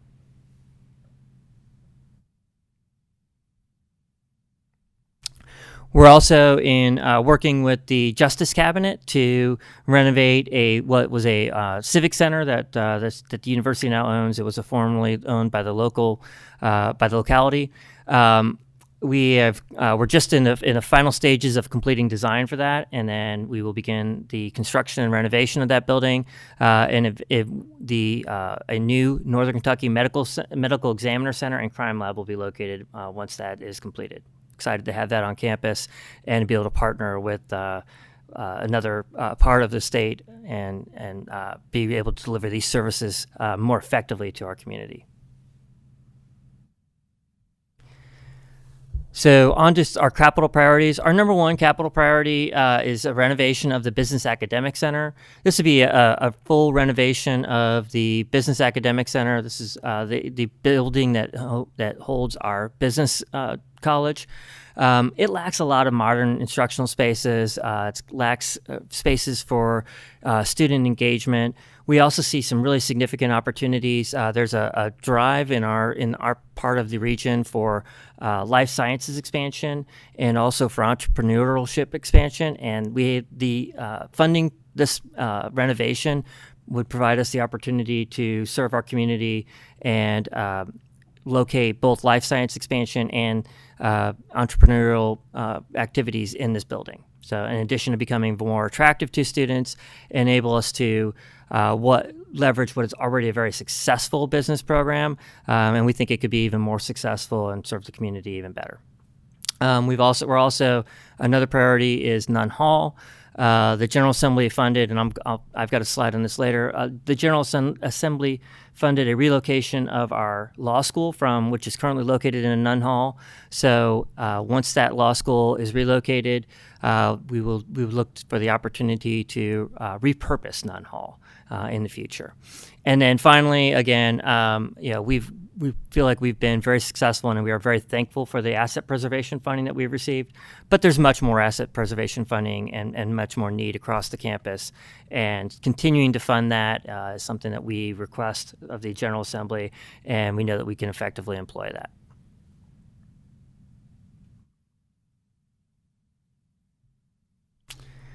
As I mentioned, the General Assembly funded a relocation of the College of Law in addition to the University of Kentucky College of Medicine that's located on the Northern Kentucky campus. The projected square footage of that project is 110,000 square feet. Right now, we're right in the final stages of completing programming for that. We're in site selection for that and look forward to working with the University of Kentucky and many of our local stakeholders, many of our local entities in terms of completing that project and seeing that as being a real cornerstone in Northern Kentucky very soon. And with that, I'm happy to answer any questions that you have. related to our presentation. Well, thank you for your presentation. You got me on the words repurposing and renovating. Anybody have any questions? Well, thank you for your presentation. Thank you for your time. Thank you. You did a good job. And now we'll have University of Kentucky and Hospital. Please come to the mics and identify yourself.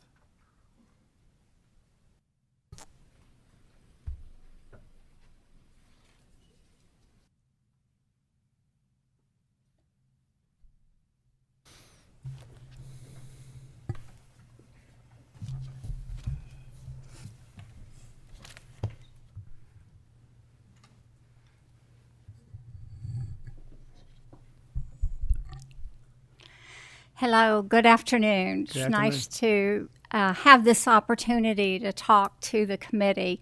I am Angie Martin, and I am the Chief Budget Officer at the University of Kentucky. And I'll let my colleagues introduce themselves. Good afternoon. My name is Barry Swanson. I'm the interim Facilities Management Vice President. I also have the pleasure of serving as the university's Chief Procurement Officer. And I'm Kevin Locke. I'm the Associate Vice President for Planning, Design, and Construction at the university. First, President Capilouto does send his regrets. He is actually traveling today, or he would have been here.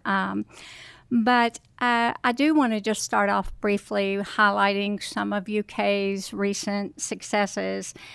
For the fall 2024 semester, UK enrolled a record 35,900 students. It's an increase of over 17% over the last decade. And as part of that, the number of undergraduate students enrolled at UK has increased 12%. With regard to graduation, even though we're enrolling more, we're graduating more, both in terms of the number as well as the percentage. We are very proud of the fact that our students are being so successful. The percent of students that have graduated within 4 years has increased from 35.4% for the students that entered in 2009 to 60.5% for the students that entered in fall 2020. The 6-year graduation rate is the federal definition that is used, and we currently stand at 71.2% on that. With regard to research, because we're going to talk a little bit about our number one capital priority project, of course, what is happening at the federal level is causing some concern at the university. But we really feel like research is permanent and it is an economic driver, and many states have taken advantage of times like this. And this is a time when actually they invest, the institution tries to make sure we are able to just thrive when that research pipeline opens up again. And we believe that that is going to happen again. It may be a few years, but we would like to take this time to really invest in our research enterprise that is so critical to Kentuckians. Just from an investment perspective, in fiscal year 24, the university spent $528 million on research and development, of which $475 million was from external sources. A good piece of that, almost $300 million, is coming from the federal government. But of that $528 million that we paid out in research, it actually generated $937 million of economic activity and supported about 4,700 jobs throughout the entire Commonwealth. With that, I am going to turn this over. We're going to talk about our 3 priorities that we have for the upcoming session. Thank you very much. So we're going to talk about the research facility that Angie alluded to, and that's our number one priority. We're also going to talk about asset preservation, and then we're going to talk about our data center requests. So those are the three things we're going to talk about today. The first being that research facility. So we finished up our Healthy Kentucky Research Building about 4 years ago, actually, and that was about a 300,000 square foot building. And that is already filled to capacity, and that is functioning absolutely beautiful. And it is doing such a remarkable job that there is a need for another building of that very same size. So we are looking at a request for a very similar building in function and in proximity to the Healthy Kentucky Research Building that we have currently in operation. So we're looking for what we're calling a HKRB2, so a Healthy Kentucky Research Building 2. That would be that another 300,000 square foot facility adjacent to that, connected to HKRB1 through the basement DLAR facility that we have there. And we're looking at a request for a total of $500 million for that facility, 450 for state bonds, and then $50 million for agency or university cash for that facility. So this is this is looking at things that affect diabetes, other things that are common illnesses in the Commonwealth, and looking at research for those types of illnesses and things that are affecting a lot of the things that are occurring in the Commonwealth. So they're doing quite a bit of research in those regard. When I talk about the next our request, when we talk about asset preservation, I want to talk about why we're doing that. And obviously, I won't read through these, but when we look at our asset preservation goals, what we're doing is we're trying to extend the useful life of our buildings. That goes without saying. But we're also trying to make sure that what we're doing is we're affecting our students and our staff, our faculty, everybody that is using. A lot of the asset preservation funds that we're using, you don't see those in a lot of the other universities and colleges that we're talking about, utility infrastructure projects and things like that, where you don't see those monies in big, beautiful projects. And we have done the same as well. A lot of the funds that we have gotten to have gone into steam, pipe, chilled water lines, things like that. But I do want to talk about some of the projects that we have put together here. The first one that I want to talk about is the multidisciplinary science building. That is a project that we did under the 22-24. That project was for a combination of the health sciences and College of Nursing to take some space that was not being utilized very well and to turn that into a space where the College of Nursing and Health Science are collaborating with each other. That project is complete now. That project came in under budget and is functioning actually very wonderfully. The next one I want to talk about is Miller Hall. That project right now is, it will be complete in June. It is complete now. It's in operation. They're in the process of moving in right now. That project, about 12,000 square feet. This is one of our oldest, if not our oldest buildings on campus.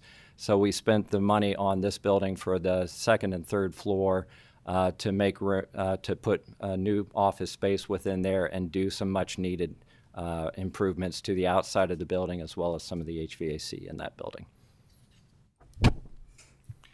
And then another one that we're doing is the Pence Hall project. This is a 1909 project for College of Communications and Information. That project will be finishing up here in July. This project is obviously going very well, and this project is under budget and on schedule. And this is what we call the poster child for asset preservation on our campus. This is the Whitehall Classroom Building project. This is, if you know anything about UK or if you've been to UK, 99% of all undergraduates have gone through the Whitehall Classroom Building. This was a 1969 building that was in much need of improvements, not only from an HVAC standpoint, but just a general renovation standpoint. This project is well underway and is scheduled to be completed and open for classes in the fall of next year. And this project also is under budget and on schedule. Coming up for the 24-26, we do have a project, $8 million scheduled for the basement of the W.T. Young Library project.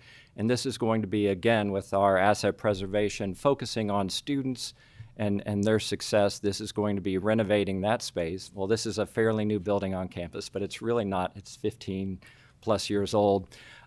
So we are going to be renovating this space to make more student success type space down in that basement, which is open pretty much until 10 o'clock at night. So this is space for them to come learn and study, collaborate, gain the needed skills that need from a technological standpoint as well. And then we have another project for Anderson Hall Tower. This is more along the lines of building infrastructure. This is HVAC and controls that we're planning on doing. $7.6 million slated for this project, and that's slated to finish sometime in 2027. And then the next one is the M.I. King. Again, going back to that focus on students, this is near the Whitehall Classroom building. This is not as utilized as this. This is the older library on campus before W.T. Young was around. This is not as utilized. We're going to try to make it more utilized by students, putting more of classrooms within the first 2 floors of this building, putting some of those student success type programs within the renovation of this building, and as well using that $59 million to renovate some of the aging HVAC and electrical upgrades that the building needs. Our third priority I want to talk to you about is the enterprise data centers. So we have $300 million slated for this. This is potentially a project that we're looking at on the Coldstream campus, research campus that we have. This is probably going to be somewhere around 30,000 square feet, and you think, oh my gosh, why are we looking at $300 million for 30,000 square feet? If you look at data centers, they run anywhere from $6,065 up to $7,500 a square foot when you look at the amount of equipment that you're putting into those things. So an enterprise data center, this is basically all the switches, routers, firewall, storage, everything that's needed for the campus. This is currently located in the basement at McVeigh, which is a aging infrastructure. That's an asset preservation project that we would like to get to in the future. That building is in much need, and obviously a lot of the enterprise data systems are in need of renovating, expanding, and growing, and this is that particular project for us to look at. I did want to talk to you briefly about where we are with the Chandler expansion project. This is one of our major project that we have going on right now. It's currently in the design development stage. This project is going very well at the point. This is kind of the latest rendering of what we're looking at.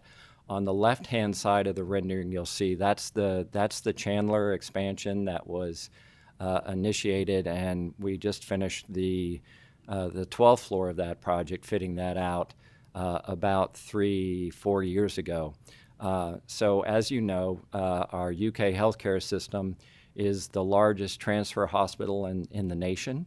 And as you probably know as well, that the UK healthcare has been turning away probably on the order of 4,000 or 5,000 patients a year because of not enough beds. So this is our solution to that very serious need that we have in the Commonwealth. So this project is, like I said, currently in design. We're looking at all of the impacts of some of the Medicaid issues that are going on, but we're feeling very confident and comfortable with where we are. We're being very tight on what we're building here and making sure that we're not doing anything that's going to be affected by some of those policies and things that are potentially coming down the road. So with that, I think we'll stand for any questions that you may or might have. Well, thank you for your presentation. Do we have any members that have a question? Ms. Jakes. Thank you, Mr. Chairman. Thank you for the presentation. Angie, I appreciate the information about what might be happening to research funding nationally, and I appreciate you let us know that there's external funds that are also non-federal. I think we'll want to know more. I mean, as we move through a little bit of time in front of us about what may be happening with the National Institute of Health and other research providing funding as we look at that. Intrigued by your notion of getting ready. So anyway, thank you. And one last question on the hospital. Double checking, right? These are new floors, right? Because new towers. You all been talking about fitting up, as you phased that project in over many years. So I was just double checking. Yes. Thank you. The current plan is to have a certain number of shell floors within this new facility for that growth potential as needed. So we're still working through the exact mix of numbers of what's going to be fit out on day one versus what is going to be shelved for the future. Senator Raleigh. Just quick mention, my wife she gave her kidney to her brother just 3 weeks ago at UK Healthcare, and just wanted to say what an excellent facility it was, and the staff was fantastic. And she asked for robotics, and she was able to get robotics, and it was really a big blessing for her. Yeah. Thank you. Thank you. Wow. I just have one question. So you mentioned earlier in the presentation about the number of students you have. I think it's like 35,000 is what you said, which is staggering. Can you just give us just a rough idea of what percent of those 35,000 people are Kentucky? On the undergraduate side, we've got close to 70% of our undergraduate students are from Kentucky. We have been attracting more non-resident students. That has been a plan in alliance with the Council on Post-Secondary Education and the whole achievement of educational attainment goals. On the graduate side, we actually have a higher percentage of non-resident students, but I would have to get that explicitly. Would you say this in general that those non-resident students are they're helping to pay their way to help pay the cost of this education? Yes. Our strategy on tuition and mandatory fees is that our non-resident students are assessed over 2 times the resident rate on tuition and mandatory fees. Now, we do, of course, like all institutions, we shape our incoming class with scholarships and aid that comes from a variety of sources, federal as well as institutional. Thank you very much. Mm-hmm. Are there any other questions? Thank you so much for your presentation. And now I have the University of Louisville.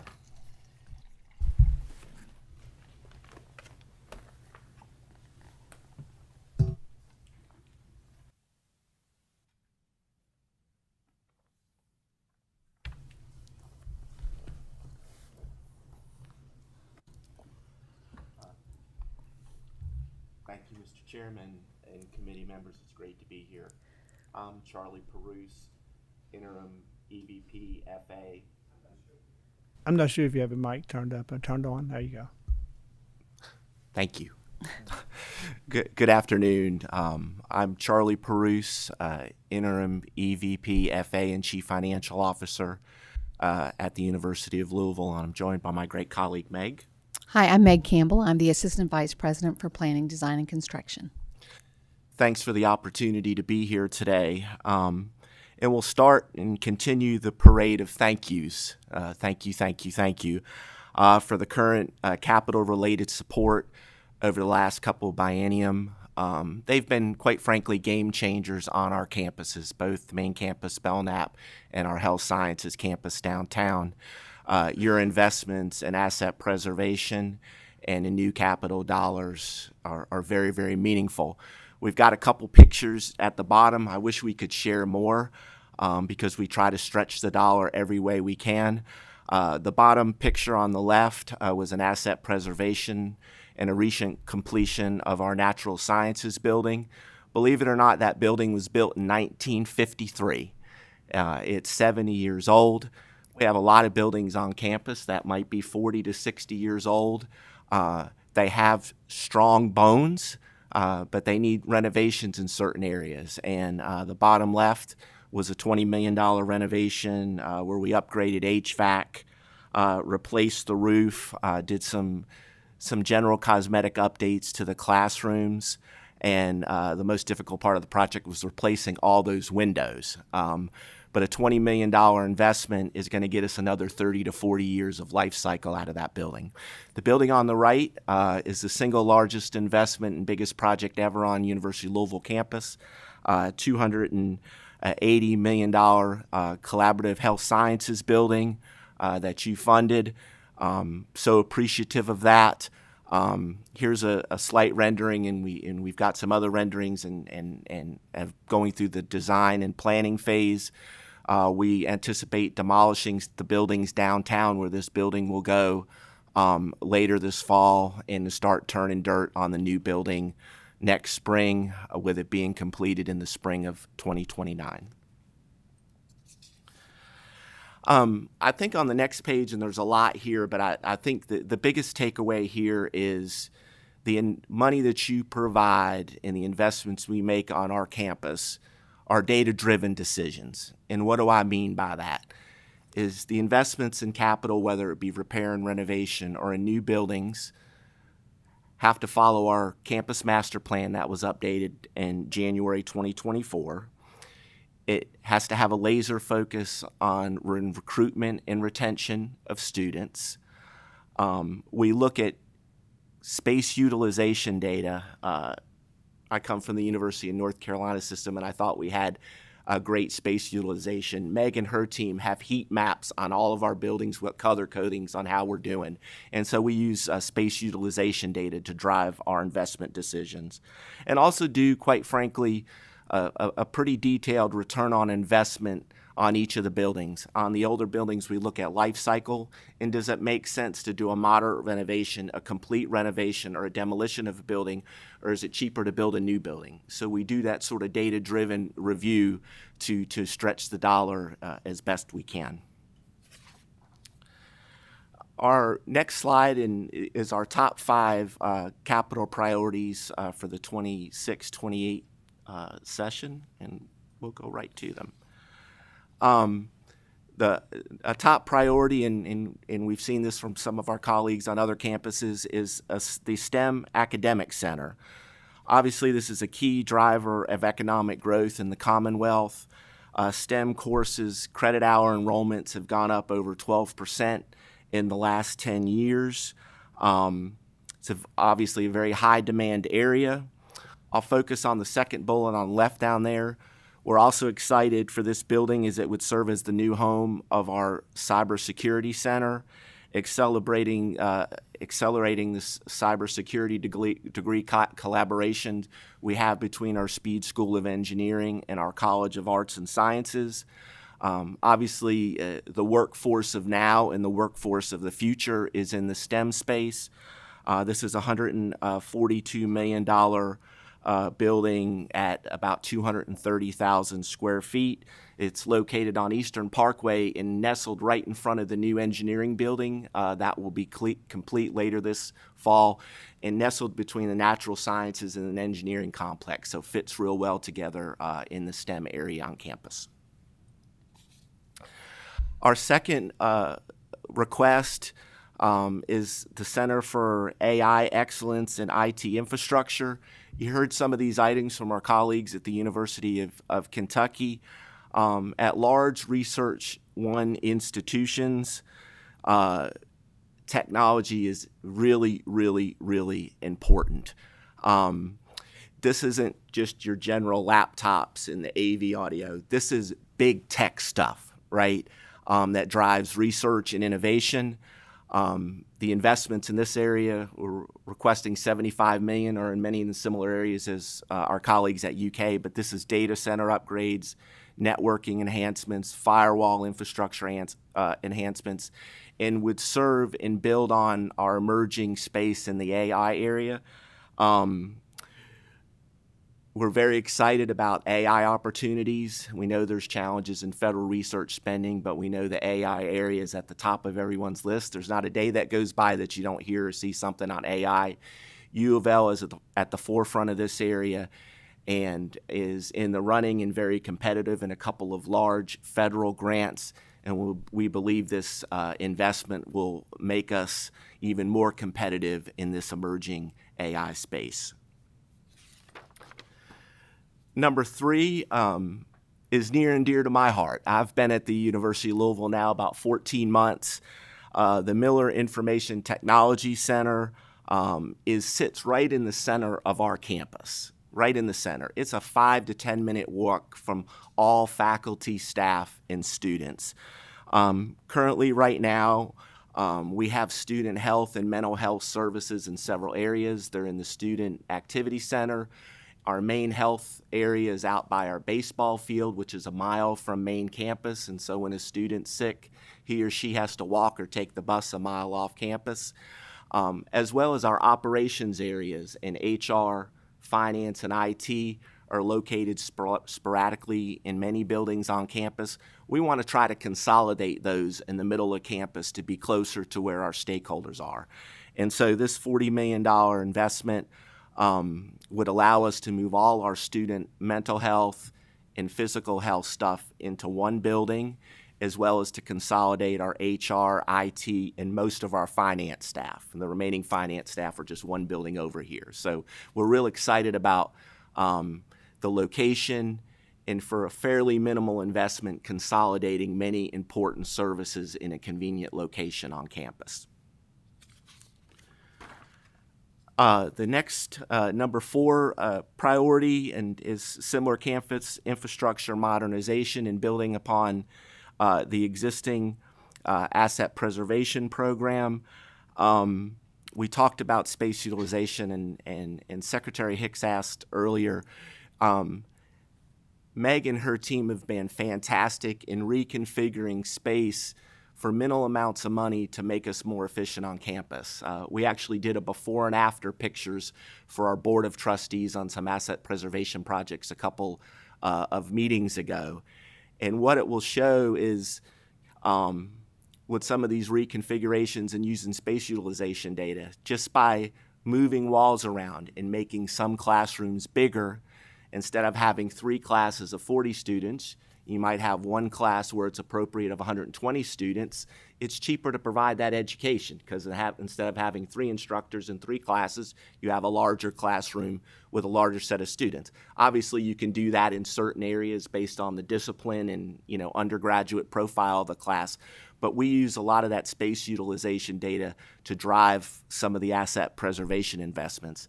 In addition to the space utilization stuff, we do a lot of the other stuff that's been talked about. We look at roof and window repair renovations, electrical and HVAC upgrades, and technology upgrades. A lot of our 40 to 70-year-old buildings have strong bones. They just need a little TLC. And so this asset preservation can build upon strong bones but improve the life cycle of a building another 30 to 40 years. And we do that detailed ROI that determines it's better to use asset preservation rather than to build a new building. Our number 5 priority is sort of a refresh of our College of Arts and Sciences labs and classrooms. And you can see a picture here of some of the old lab space. A lot of these buildings are 40 to 60 years old and haven't been renovated in all that time. In addition, our Arts and Sciences College, every undergraduate student that comes to the University of Louisville takes one of those classes, right? Even if you're STEM and health, you have your core curriculum in Arts and Sciences. So meeting that need for the growth in our students,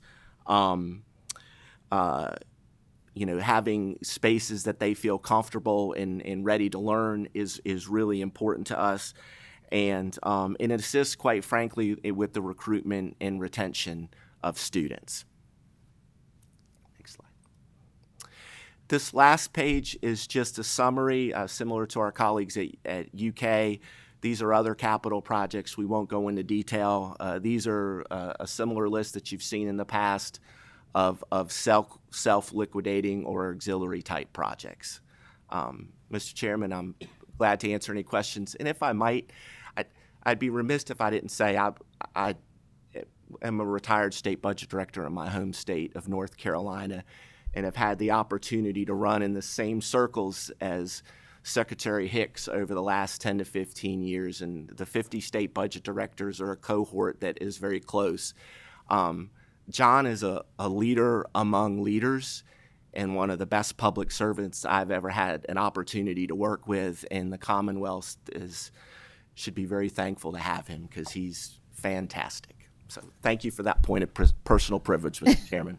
Well, thank you for your presentation. Thank you for your compliment of one of our members. Thank you. Does anybody have any questions? Yes, sir, Mr. Hicks. Thank you, Charlie. The check's in the mail. I wonder if you could elaborate a little bit on the AI project, because as I see here, I see both academic instruction, research, and economic development features. And is that a fair summary of kind of the intended purpose? It absolutely is, Mr. Secretary. You'll see that some of the funds we want to have all the students that come through the University of Louisville have access and understanding of the general ins and outs of AI, because we know it's here and going to be part of the future. So there's going to be some student-facing pieces immediately. And then, as you mentioned, there's a large, we're hoping, high return on investment and economic development opportunity here. We've been a leader. We're on the cusp of potentially a couple of federal grants in this space, and this continued investment would put us at a competitive advantage. If there are no other questions, thank you so much. Thank you. And last but certainly not least, Western Kentucky University.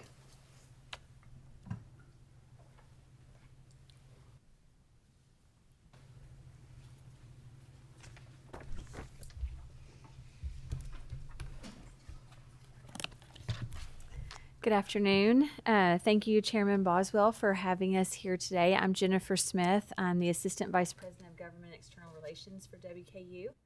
I first just want to thank the General Assembly for the continued support of higher education. Over the past two biennium, WKU has been able to address a substantial amount of deferred maintenance, and we will soon open 2 new buildings. So, my name is Kara Ogden. I'm a capital project manager.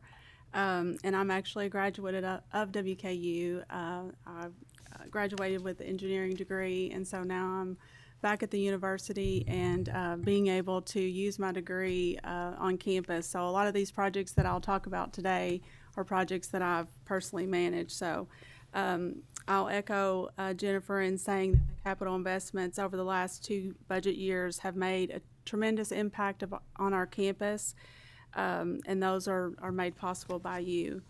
I'll start with a thank you on the Gordon Ford College of Business. This is a project that was that we got project allocation money in the 2022 budget.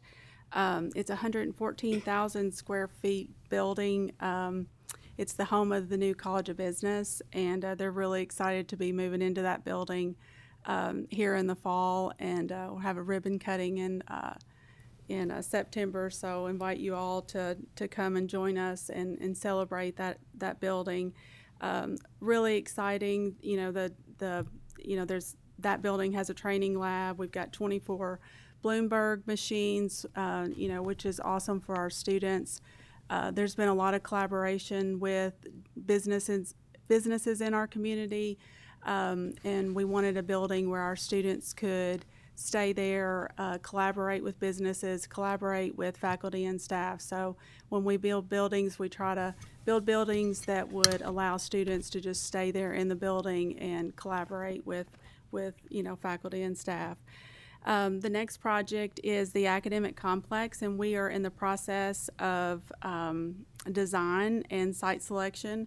And so that project will be the home of the College of Health and Human Services, and then also our WKU Public Broadcasting.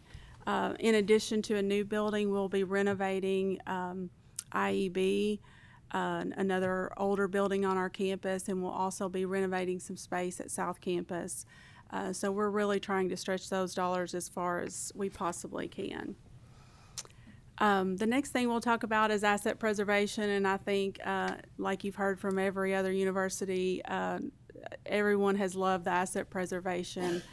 We had a long list of deferred maintenance projects that needed to happen. Most projects aren't very sexy. They're, roof replacements, mechanical system upgrades, life safety, ADA improvements.